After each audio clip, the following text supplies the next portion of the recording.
we'll go for questions. We'll go left to right, go around the horn. Coach, whenever you're ready. You know, it was a hard-fought game. We knew when the game started with the weather it was going to come down to turnovers and who was going to be able to execute and stay patient the longest. It was a tight game all the way to the fourth quarter. We thought we had an opportunity to win to the very end, and we had some uncostly turnovers and some 3-and-outs and some bad situations that really forced us to do some things down the stretch and kind of put it back into their favor. It was a good game, and you got to take your hat off to Coach Clausen and his staff in the third year of their program. You can see that this is a different Wake Forest team, and I'm looking forward down the road to get my program at the stages where he's at in his third year. Question starting on the left, Coach's left.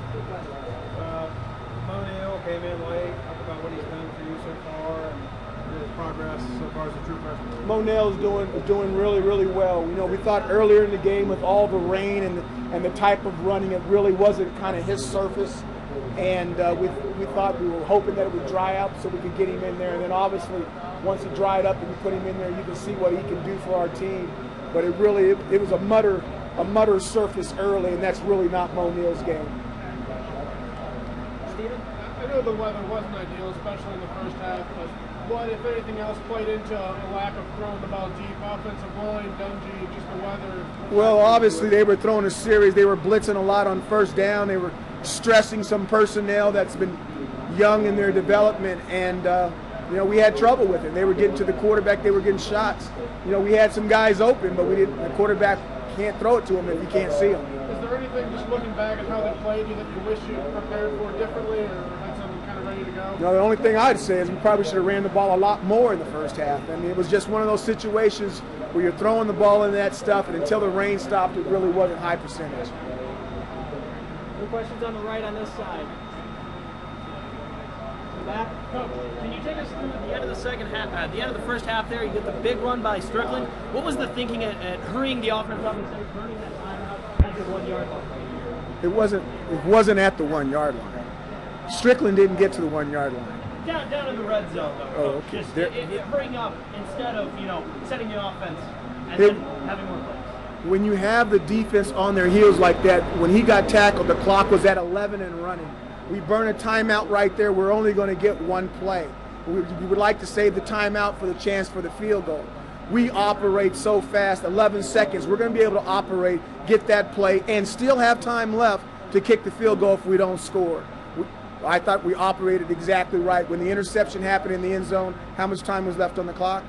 1 second, and we still had the timeout to use. We were fine. John or Chris?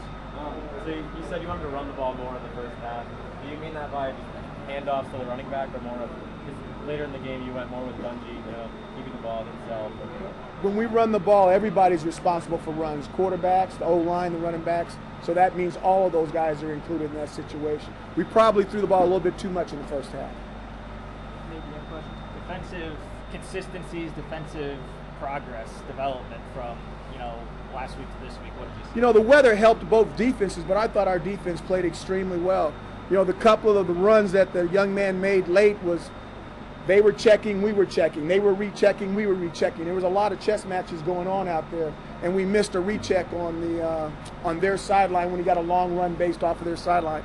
And that's how it goes. There's a lot of communication going out there. I thought the defense played well. Michael in the back. Coach, a couple of those second down runs and plays really put you in third down and long. How did that affect you on third down, and how could you have changed that? That's the point I was trying to make. If we ran the ball more in the first half, we wouldn't have had so many third and longs. Someone asked earlier, you had something that you would like to do over again. That would be the thing that we'd want to do over again. Run more so we'd have more manageable third downs. Run more early. What was maybe unique about the way that Wake Forest attacked the offensive line? Any blitzes you didn't expect, or just a matchup thing that was kind of hard to avoid? There were some blitzes that we saw and we did not get corrected enough, and that was the main issue, and it was affecting the run game and the throw game. Is it a matter of picking those up pre-snap, or guys just not executing? Guys not executing. Time for a couple more questions. You talked about your young program. Mo Neal's one of those freshmen.